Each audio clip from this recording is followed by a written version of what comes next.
Le marché ivoirien va accueillir de nombreux investisseurs japonais après la 6e conférence internationale de Tokyo sur le développement de l'Afrique. Plusieurs accords ont été signés là-bas par les autorités ivoiriennes et japonaises dans le domaine du développement durable, des affaires et de la santé, des retombées plus que juteuses pour le pays. La campagne de vérification des instruments de mesure dans les marchés, grandes surfaces et stations-service a-t-elle porté ses fruits un mois après? Les commerçants se sont-ils conformés aux normes établies? Nous le saurons dans ce journal-là. Pour la première fois de l'histoire, le sommet du G20 se tient en territoire chinois. L'économie et la diplomatie seront sur la table. L'économie mondiale fragile qui va retenir l'attention des dirigeants des pays du G20. Le climat aussi avec la mise en œuvre de l'accord de Paris. Madame, Monsieur, bonsoir.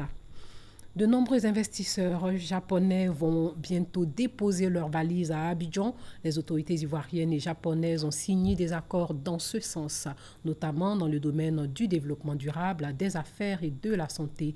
Ils l'ont fait lors de la TICAD 6, dont le thème est « Faire progresser l'agenda du développement durable de l'Afrique ». TICAD, partenariat pour la prospérité. Habiba Dambélé Saoué nous donne des détails sur les retombées de la conférence pour le pays. Faire profiter l'amélioration du climat des affaires en Côte d'Ivoire aux entreprises japonaises. Tout le sens de ce mémorandum d'entente signé entre l'Organisation japonaise du commerce extérieur, GETRO, et le Centre de promotion des investissements en Côte d'Ivoire, CEPICI. C'était en marge des travaux de la 6e conférence internationale de Tokyo sur le développement de l'Afrique, TICAD.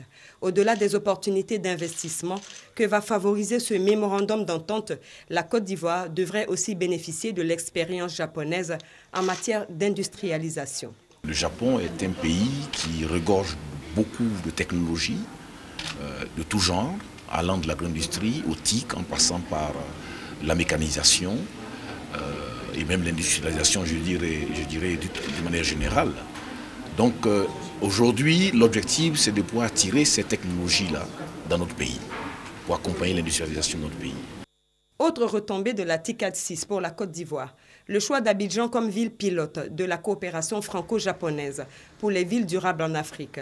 Plus clairement, la France et le Japon s'engagent à mutualiser leurs efforts en matière de développement des infrastructures pour faire d'Abidjan un modèle de ville durable en Afrique dans les 2 années à venir.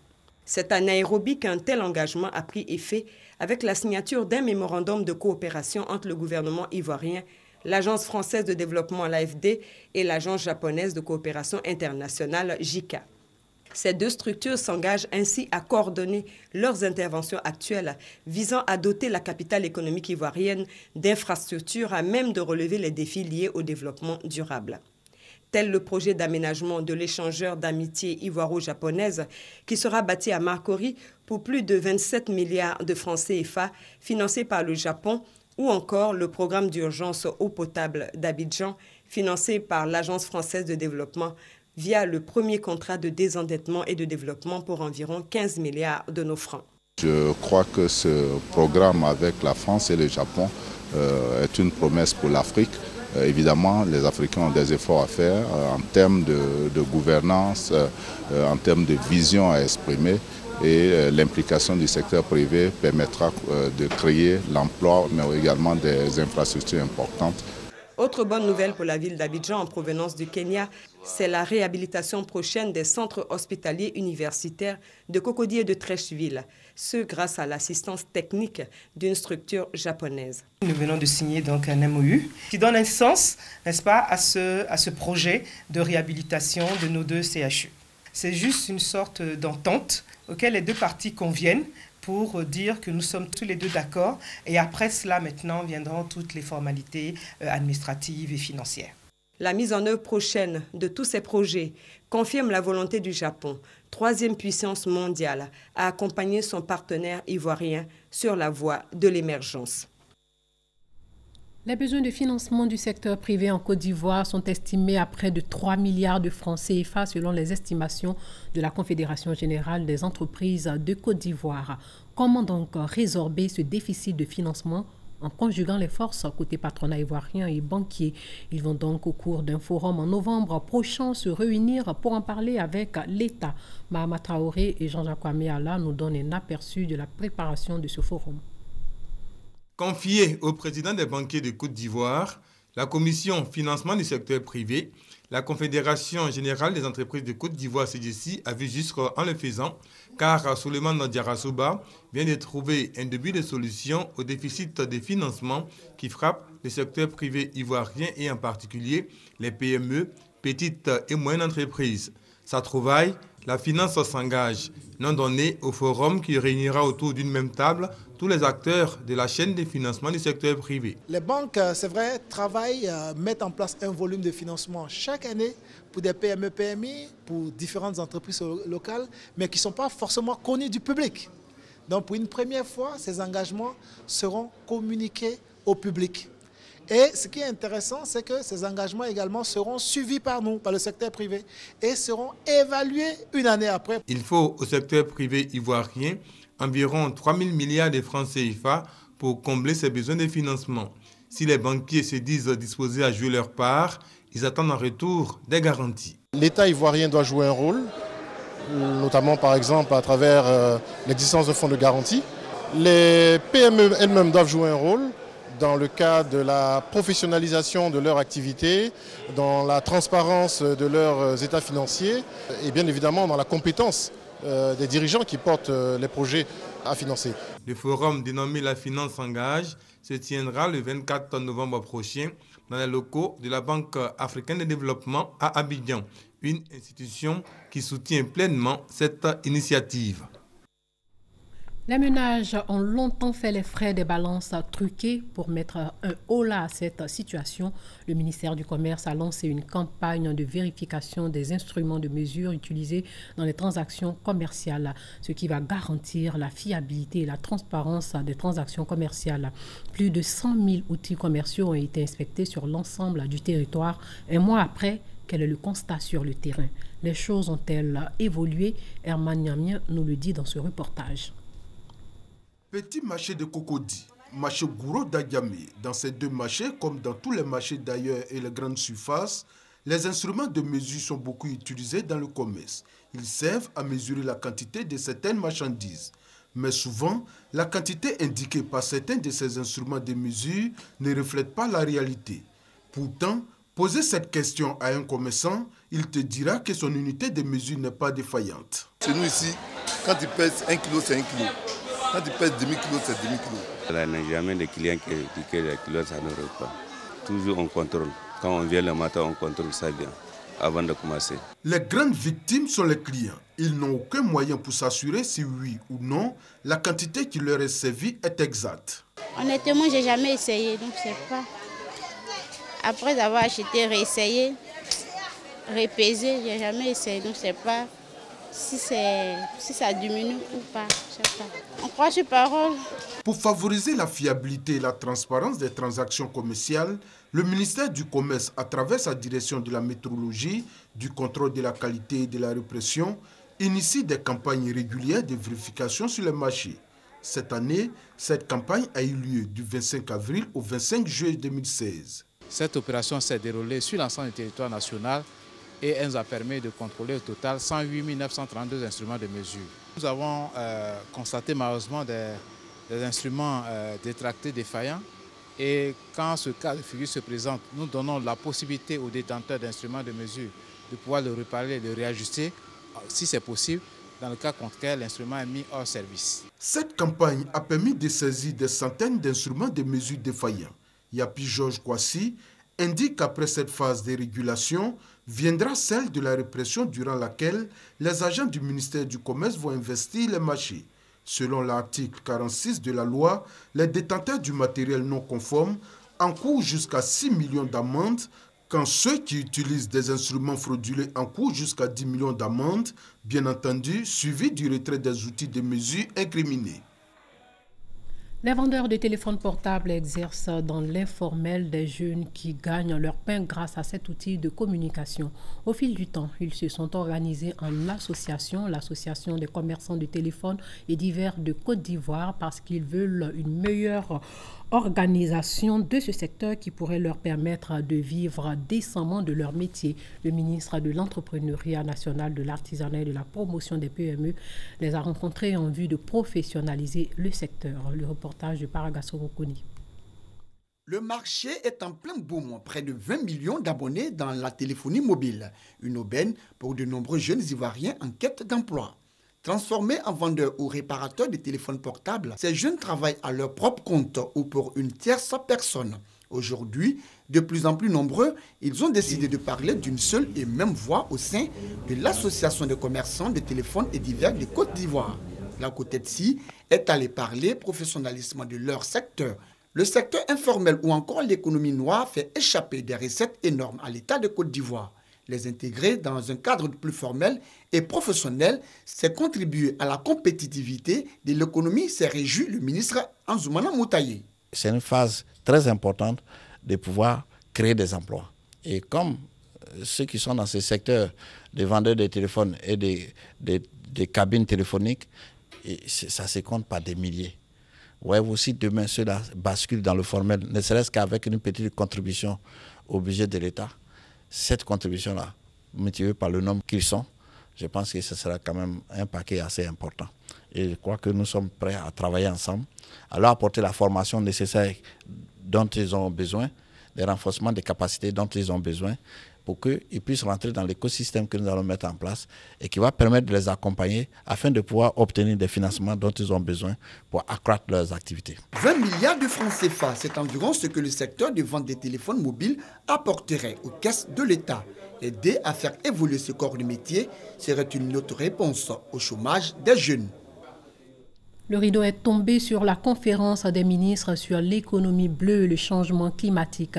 Une rencontre qui vise à faire inscrire sur l'agenda de la COP22 qui va se tenir au Maroc la notion d'économie bleue, une nouvelle opportunité pour les pays africains qui va leur permettre de tirer de meilleures ressources de la mer et aussi lutter contre le changement climatique. Victorine Yaouyoboué. La conférence des ministres sur l'économie bleue et le changement climatique a mobilisé à l'île Maurice 19 pays côtiers et insulaires de l'Afrique. Au bout de 2 jours de travaux, les représentants de ces États ont insisté sur les impacts du changement climatique déjà observés dans de nombreuses situations et régions. Les participants ont été convaincus qu'il est possible de développer les économies océaniques, notamment la biotechnologie marine, le tourisme durable, les énergies renouvelables, en plus de la pêche et du transport maritime. L'économie bleue est un nouveau concept, certes, pour les pays côtiers africains, mais c'est une opportunité que nous devons mettre en valeur. En quoi faisant? En allant vers l'exploitation de cette mine d'or. On l'appelle l'économie bleue, on peut l'appeler aussi l'or bleu. Les pays africains qui se sont retrouvés ici à l'île Maurice ont le devoir de réfléchir ensemble de comment nous devons mutualiser nos efforts pour mieux valoriser les potentialités de cet espace marin et mieux tirer les bénéfices. Pour la Banque mondiale, initiatrice de la conférence, en collaboration avec l'île Maurice, c'est un succès. On a réussi à mettre le débat de l'océan au cœur du développement économique.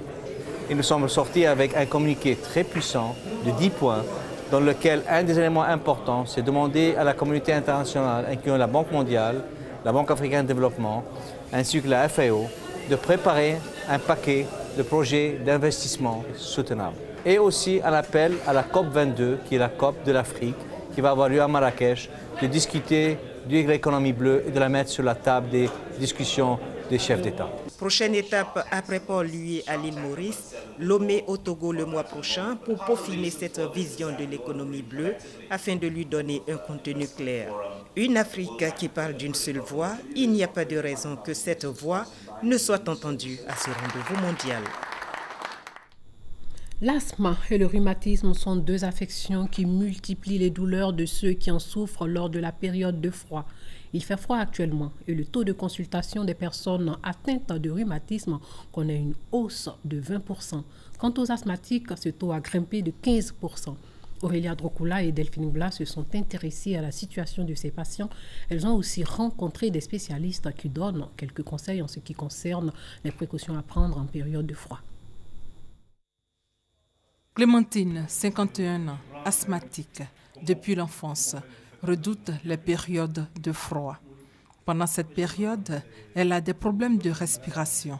Elle pique des crises aiguës d'asthme qui vont jusqu'à l'hospitalisation. Quand il fait frais, je pique la crise. Je touffe, je n'arrive pas à respirer. Cette autre dame de 30 ans a des douleurs dans les os. Elle souffre de rhumatisme depuis 8 ans. Elle aussi craint les périodes de froid. En période de froid, c'est les douleurs articulaires, c'est les enflux, c'est la fatigue et puis la fraîcheur que je ne supporte pas du tout. Le point commun de ces deux maladies, c'est qu'elles deviennent plus compliquées en période de froid selon les spécialistes. Le froid est une période qui est difficile parce que respirer l'air froid, ça entraîne une fermeture des bronches. Donc le froid va exagérer des crises. On a tous remarqué qu'en période de froid, il y a un réveil très net des douleurs articulaires. C'est un facteur qui déclenche en fait.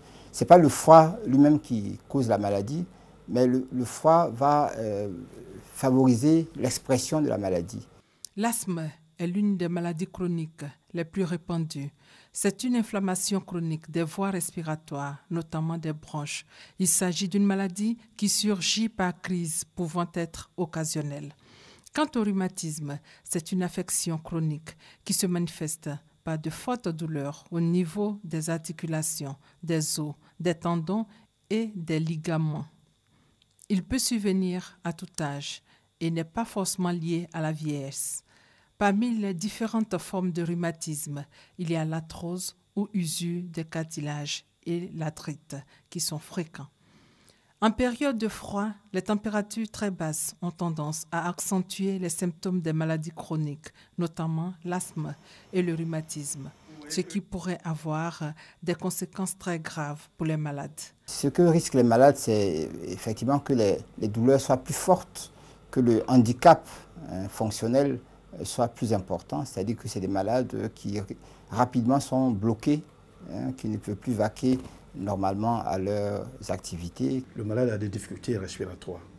Quand il veut respirer, l'air ne sort pas facilement. Donc le thorax est bloqué et donc il respire difficilement.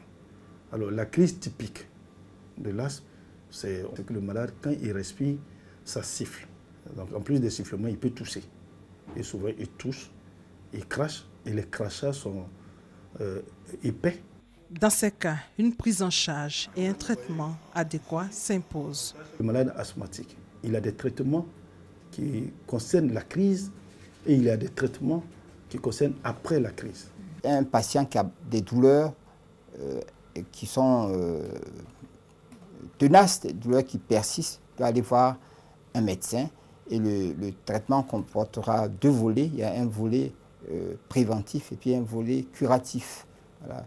Mais vraiment, il vaut mieux laisser le médecin décider parce que les médicaments qu'on utilise sont des médicaments assez dangereux et qui ne sont pas de maniement très aisé. Il est important que les patients ne fassent pas de l'automédication. Le coût et la durée de la prise en charge et du traitement varient en fonction du type de pathologie. Pour les spécialistes, mieux vaut prévenir que guérir. Il faut savoir se couvrir, il faut s'habiller chaudement, porter de la laine, éviter d'exposer les parties du corps qui peuvent prendre froid. Donc, il faut bien entendu privilégier l'eau tiède ou l'eau chaude. Il ne s'agit pas d'aller se laver à l'eau froide pour encore réveiller certaines douleurs articulaires. Ce qu'il faut éviter le plus souvent, c'est de prendre des kilos. Parce que les articulations, d'une façon générale, supportent très mal les prises exagérées de poids. Il faut aérer les maisons, il faut essayer d'éviter la poussière et préférer les sports dans les salles un peu surchauffées quand c'est possible. En Côte d'Ivoire, en cette période de froid, le taux de consultation connaît une forte hausse dans les services de pneumologie et de rhumatologie du CHU de Cocody.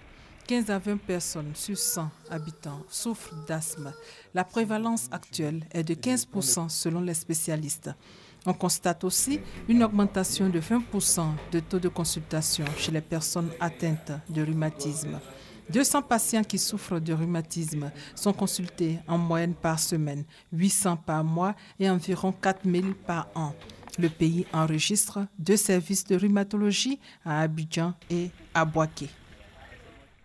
L'autonomisation de la femme dans la région du Ndi est en marche. Des femmes qui sont regroupées en associations pour mener plus efficacement la lutte contre la pauvreté.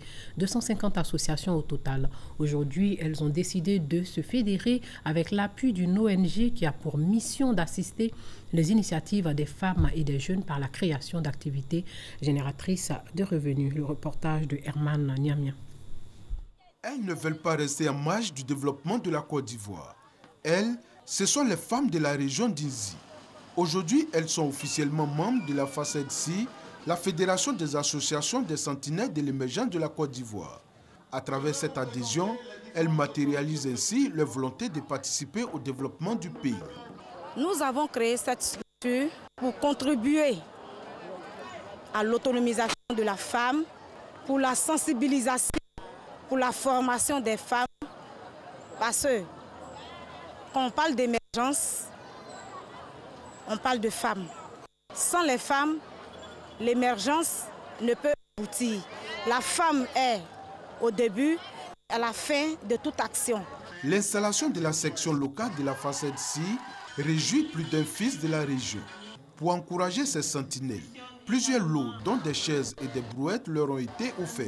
Les femmes étant un maillon important de la chaîne de développement, nous ne pouvons que les soutenir, les encourager à accompagner ce mouvement pour leur dire que nous serons à leur côté pour qu'elles puissent bénéficier des fonds FAFSI qui a été initié par la première dame de Côte d'Ivoire. La région d'Inzi regroupe 250 associations de femmes, des associations qui entendent lutter contre la pauvreté afin de favoriser l'autonomisation de la femme. La sensibilisation des populations sur le bien fondé de la nouvelle constitution se poursuit. La coalition des leaders du parti au pouvoir a lancé une tournée nationale en vue d'inciter les populations à voter en faveur du oui au référendum. Salimata Dia, Sidonie Davila. Émissaires pour faire de la sensibilisation sur la nouvelle constitution en cours d'élaboration. La coalition des leaders du parti au pouvoir, CLPP, s'est engagée à expliquer aux populations le bien fondé de ce projet. La constitution du 1er août 2000 est une constitution de crise qui a fait naître également une autre crise plus grave. C'est pourquoi il faut mettre cette constitution de côté. C'est pourquoi nous encourageons le président Alassane Ouattara de mettre sur pied cette nouvelle constitution. Nous allons faire du porte-à-porte, expliquer à la population que cette constitution va sauver la nation ivoirienne. Et cette constitution va venir renforcer encore la cohésion sociale. Une tournée nationale pour appeler à voter oui lors du référendum à venir.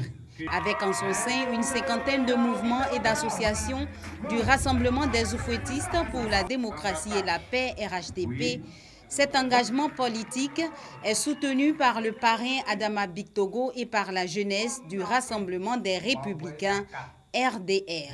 Ce sont 25 membres qui constituent le bureau national de la CLPP avec à sa tête Augustin Ouattara, président investi ce dimanche.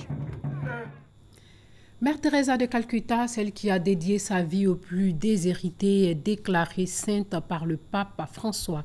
La messe de canonisation s'est tenue sur la place Saint-Pierre de Rome devant quelques 100 000 fidèles. Des dizaines de milliers de pèlerins ont applaudi lorsque la sainte des bidonvilles de Calcutta a rejoint officiellement les quelques 10 000 saints de l'église catholique. La cérémonie de canonisation a été un temps fort de l'année sainte de la miséricorde qui s'achève le 8 novembre prochain. Le récit de Sidonie Davila.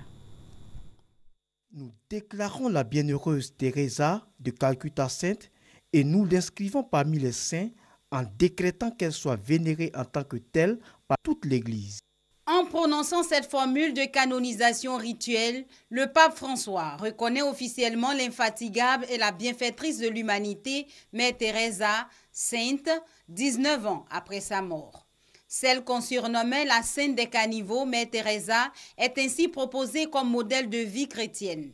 L'événement a été célébré à la place Saint-Pierre de Rome au cours d'une messe de canonisation ce dimanche.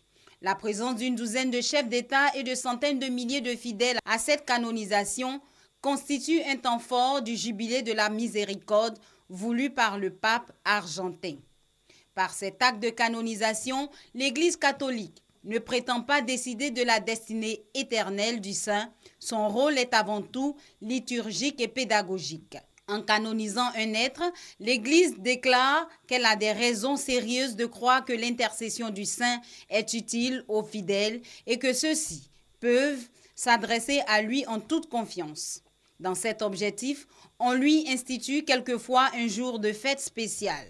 Pour Mère Teresa de Calcutta, le jour fixé dans le calendrier catholique des saints est le 5 septembre, jour anniversaire de sa mort. La religieuse au sari blanc bordé de bleu, devenue une icône mondiale, est née le 26 août 1910.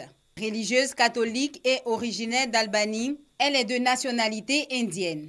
Prix Nobel de la paix en 1979, Mère Teresa est cette femme tenace et pragmatique, d'une immense tendresse envers les rejetés. Elle s'était aussi faite l'avocate obstinée de la morale de l'Église. Mère Teresa de Calcutta est surtout connue pour son action personnelle caritative. Les dirigeants des plus grandes puissances mondiales ont ouvert aujourd'hui le sommet du G20 en Chine. L'économie mondiale fragile va retenir l'attention des dirigeants des pays du G20. Le climat aussi, avec la mise en œuvre de l'accord de Paris. Ils sont nombreux les sujets sur lesquels vont plancher les pays les plus riches de la planète. Tant au plan économique que diplomatique, les dirigeants des 20 pays que constitue le G20 vont aborder la question d'innovation et de la relance des échanges mondiaux. Le climat avec la mise en œuvre de l'accord de Paris, de même que la transparence fiscale, après les révélations des Panama Papers, sont à l'ordre du jour. La lutte contre le financement du terrorisme, un point important pour tous ces dirigeants, est au centre des débats. Parlant de sécurité, la Chine, pays organisateur du G20, a d'ailleurs pris les grands moyens pour assurer la sécurité des chefs d'État en vue de garantir un sommet sans encombre. À Hangzhou, dans l'est de la Chine, où se tient la rencontre, le gouvernement communiste a invité les 9 millions d'habitants de la ville à partir en vacances en prévision du sommet. Il a également décrété la fermeture obligatoire des écoles, collèges et universités. Pour l'organisation d'un événement de cette envergure, comme le G20, la Chine est à son premier coup d'essai et le pays de Xi Jinping ne veut pas manquer l'occasion de briller sur la scène internationale et de redorer son blason vis-à-vis du monde et de ses rivaux politiques. Maître Gims a donné une série de concerts à Abidjan. Le clou du spectacle a eu lieu hier à l'Ivoire Golf Club. Gims est connu pour avoir brillé dans le rap français avec le groupe Section d'Assaut. Il est maintenant lancé dans une carrière solo, vivant l'ambiance du spectacle avec Issa Yo et Pargas Rokone.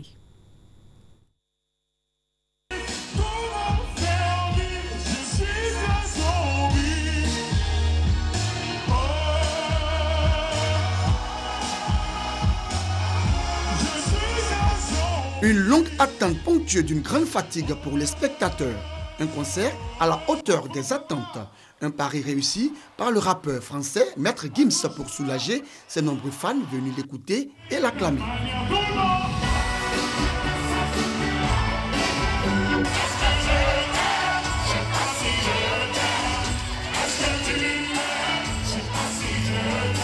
Ce moment d'intense communion avec son public a été l'occasion pour lui d'égrainer quelques titres des Sections d'Assaut, groupe auquel il appartenait avant d'entamer une carrière solo.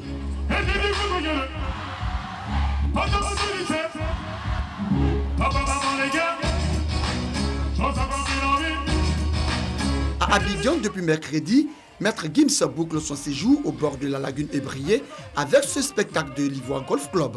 Un concert qui aura tenu toutes ses promesses aux paroles mélodieuses et rimes endiablées ont fait bon ménage à la grande satisfaction de ses nombreux fans. C'est tout pour ce soir. Merci de nous avoir suivis et portez-vous bien.